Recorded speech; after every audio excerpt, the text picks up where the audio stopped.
안녕하세요. 평범한 직장인 김 부장입니다. 오늘은 연말이라 저의 25년 투자에 대한 수익률과 또 포트폴리오 등의 내용을 영상으로 남기려고 합니다. 평범한 직장인의 투자라 좀 부끄럽지만 내용을 공유하면서 제가 느끼는 투자에 대해서도 한번 이야기를 해보려고 합니다. 영상을 만들다 보니 걱정돼서 한마디 이렇게 적어놨습니다. 내용 보시고요.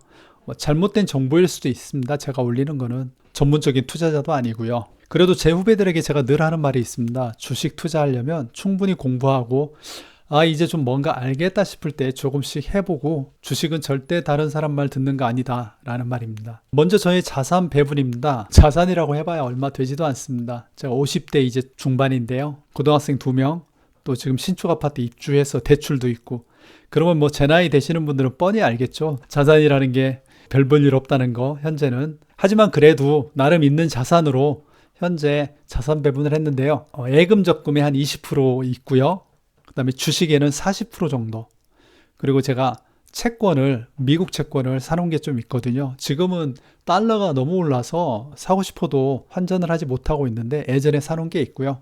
그리고 금 투자 조금 하고 있고요. 그리고 현금 보유를 20% 정도 하고 있습니다. 현금 보유를 제가 어떻게 하고 있는지 그런 내용들은 영상 후반에 좀 설명을 해보도록 하겠습니다. 그리고 이거는 정해진 건 아닙니다. 뭐 당연하겠지만은요, 주식이 폭락하면 이걸 줄이고, 뭐 예금 적금이 만약에 이자를 5% 아니면 10% 준다. 그럼 예적금에 많이 넣어야 될 것 같습니다. 그런 상황들에 따라서 내용이 좀 달라진다는 거 참고하시기 바랍니다. 제가 투자하고 있는 주식 투자 종목입니다. 이걸 보시면 좀 놀랄 수도 있는데요. 총 손익이 71%라고 적혀 있는데 이거에 대해서 좀 설명을 드릴게요. 저는 주식을 살 때 한 주씩 주식을 다른 증권사 앱이 여러 개가 있잖아요. 하나의 앱에는 딱 한 주씩만 사놓는 증권사 앱을 가지고 있습니다. 그래서 이 중에 삼성전자 코덱스는 아시겠지만 작년에 삼성전자가 많이 떨어졌었잖아요. 그때 한 주를 산 적이 있고요. 코덱스는 올해 아주 시장이 좋을 때 한 주를 사놓은 게 있습니다. 그래서 이렇게 엄청나게 올랐죠. 근데 사실 이게 제가 투자한 건 아닙니다. 삼성전자 그렇게 많이 투자하지 않았고요. 그리고 제가 한 6만 원에 샀다가 8만 원에 다 팔았습니다. 그 이유는 또 영상 후반에 좀 나오니까 보시고요. 그리고 여기 있는 타이거 미국, S&P 500, 뭐 코덱스 미국 나스닥, 이것도 한 40% 되는 거 보면 요거는 한 2년이나 3년 전에 산 것 같고요. 요거 S&P 500은 한 작년 정도 사놓은 것 같습니다. 그리고 미국 테크 탑10인데 이것도 한 3년 정도 전에 사놓지 않았을까. 그러니까 1년에 대한 수익률이 아니고요. 제가 몇 년 전부터 이 주식을 하나 살 때마다 한 주씩을 사놓습니다. 그래서 이 주식의 수익률이 어떻게 변하는지 그 시점부터 한번 보려고 사놓은 겁니다. 그렇게 되면은 이걸 가지고 제가 좀 체크를 할 수 있는 게 많더라고요. 보통 일반적으로 주식을 사고 팔고 이렇게 하잖아요. 근데 사고 팔지 않으면 그게 더 이익이 될까? 이런 궁금증이 생겨서 이렇게 기록으로 남겨놨고요. 지금 이 표를 보니까 안 팔고 가지고 있었으면 좋았겠다. 이런 생각도 드네요. 근데 그게 정답은 아닙니다. 아시는 분은 아시겠지만 저도 마찬가지인데 폭락장을 한번 맞아버리면 수익률에 눈이 가지 않습니다.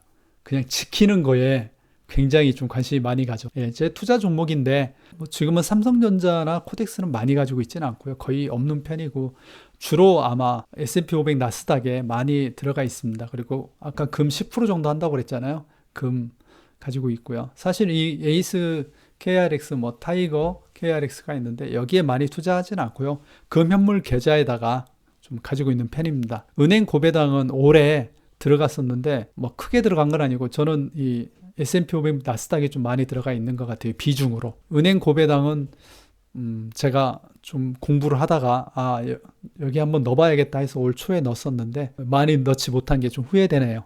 수익률이 굉장히 좋았습니다. 25년 최종 수익률입니다. 금액은 너무 보잘것없어서 보여주기 민망하고요. 수익은 한 20% 정도 난 것 같습니다. 20%면 저는 굉장히 만족하고 너무 즐거운 그 수익률입니다. 제가 가지고 있는 투자의 원칙이 있는데 이게 뭐냐면 연중에 기대 수익률, 그러니까 12%에 도달하면 보유한 주식의 절반을 매도한다는 원칙을 가지고 있습니다. 이 원칙이 좋은 원칙인지 아닌지 사실 모르겠습니다. 이 수익률을 보니까 잘못된 원칙 같기도 해요. 그대로 가지고 있었으면 좋았을 걸. 그런데 투자라는 게 그렇습니다. 이렇게 오를지 아닐지 그걸 누가 압니까? 주식에서. 저는 그걸 맞출 수 있는 사람은 없다고 봐요. 많은 사람들이 다 그렇잖아요. 주식을 맞출 수는 없다. 결과적인 이야기만 하는 거잖아요. 많은 수익률을 얻는 것보다 마이너스 안 나는 게 저한테는 더 중요한 것 같아요. 앞에 영상에도 만들었지만 저는 투자에 있어서 마이너스 안 나는 게 훨씬 중요한 것 같습니다. 많이 버는 것보다. 그래서 저는 12% 정도가 나면은 절반을 매도해요. 일단 먹어야 되니까. 매도했는데 주가가 계속 오른다. 그러면은 그냥 이렇게 생각합니다. 내가 12% 먹었는데 한 20% 막 넘어간다. 내가 산 주식이 절반 팔았는데 그러면 그거는 내 돈이 아니다. 이렇게 생각합니다. 저는 그냥 이 시장에서 충분히 12%면 잘 먹었다라고 생각합니다. 그런데 매도 후에 주가가 하락하면 물론 뭐 2, 3% 하락을 말하는 건 아니고요. 뭐 10% 이상의 하락을 한다. 그러면 제가 보유한 주식의 절반을 매도했잖아요. 이 매도한 현금 앞에 아마 보여드렸지만 이 현금 보유를 하게 된 거, 이 현금으로 다시 또 투자를 할 수도 있겠죠. 예, 그래서 현금 보유가 20%가 된 겁니다. 올해는 제가 매도하고 안 샀거든요, 더. 그래서 현금 보유를 하고 있는 상황입니다. 내년이 되면 이 현금으로 또 투자를 하게 될지 그것도 사실 고민입니다. 그렇게 하는 게 맞는지, 좀 떨어질 때까지 기다려야 되는지. 제가 전문가도 아니고 이런 평범한 투자자입니다. 하지만 제 원칙을 가지고 어느 정도 하다 보니까, 그리고 저는 개별 주식을 하지는 않습니다. 어떠한 뭐가 좋다 하더라도 개별 주식은 하지 않는 편이고요. ETF, 지수에 투자하는 특히 뭐 나스닥, S&P 500 여기에 주로 투자하는 편입니다. 그래서 뭐 투자의 재미나 이런 걸 바라지는 않고요. 묵혀두는 편입니다. 그리고 제 원칙대로 12%가 넘어가면 절반 매도해서 어느 정도 안전적으로 지키고요. 네, 이렇게 해서 제가 올해 제가 투자했던 내용을 잠깐 공유해 보았는데요. 내년에는 또 제가 연말에 어떠한 수익률을 보여줄지 기대가 됩니다. 그런데 항상 기대만 할 수 있는 건 아닌 것 같아요. 제가 전에 폭락장도 몇 번 맞아보니까 20%, 12%의 수익률이 정말 얼마나 소중한지 모릅니다. 너무 감사한 한 해였던 것 같습니다. 혹시 저와 같이 평범한 김 부장님들 계신다면, 또한 직장인들 계신다면 조금씩 공부하면서, 저는 주식 투자를 하는 게 중요한 것 같진 않아요. 경제를 공부하고 이 시장의 흐름에 내가 같이 간다는 게 굉장히 중요한 것 같습니다. 끊임없이 같이 공부하면서, 또 저도 공부한 내용을 영상으로 조금씩 올리고 있으니까요. 같이 공부하면서 시장에서 늘어나는 이 통화량을 우리가 어느 정도는 그래도 우리 걸로 만들어야 되지 않을까 생각해 봅니다.